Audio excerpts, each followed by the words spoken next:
हिमालय के किसी सरोवर में कभी एक दानव केकड़ा निवास करता था। हाथी उसका सबसे प्रिय आहार था।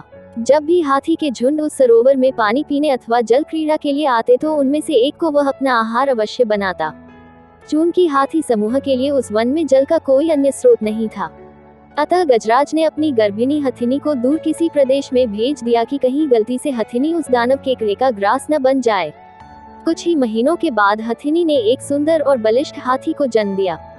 जब वह बड़ा हुआ तो उसने अपने पिता का ठिकाना पूछा और यह भी जानना चाहा कि आखिर उसे इतने दिनों तक पिता का वियोग क्यों मिला था। जब उसने सारी बातें जान ली तो वह माता की आज्ञा लेकर अपने पिता से मिलने हिमालय के उसी वन में आ पहुंचा। फिर उसने पिता को प्रणाम कर अपना परिचय देते हुए उस दानव केकड़े को मारने की इच्छा व्यक्त की और इस महान कार्य के लिए पिता की आज्ञा और आशीर्वचन मांगे। पिता ने पहले तो उसकी याचना ठुकरा दी, किंतु बार बार अनुरोध से उसने अपने पुत्र को पराक्रम दिखाने का अवसर दे ही दिया।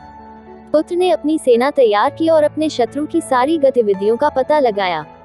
तब उसे यह विदित हुआ कि वह केकड़ा हाथियों को तभी पकड़ता था जब वे सरोवर से लौटने लगते थे, और लौटने वालों में भी वह उसी हाथी को पकड़ता जो सबसे अंत में बाहर आते थे।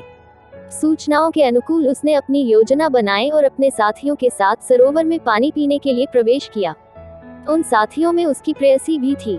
जब सारे हाथी सरोवर से बाहर निकलने लगे तो वह जानबूझकर सबसे पीछे रह गया।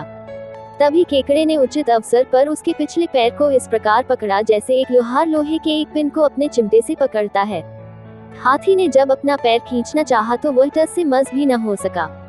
घबराकर हाथी ने चिंघाड़ना शुरू किया, जिसे सुनकर हाथियों में भगदड़ मच गई। वे उसकी मदद को न आकर इधर उधर भाग खड़े हुए।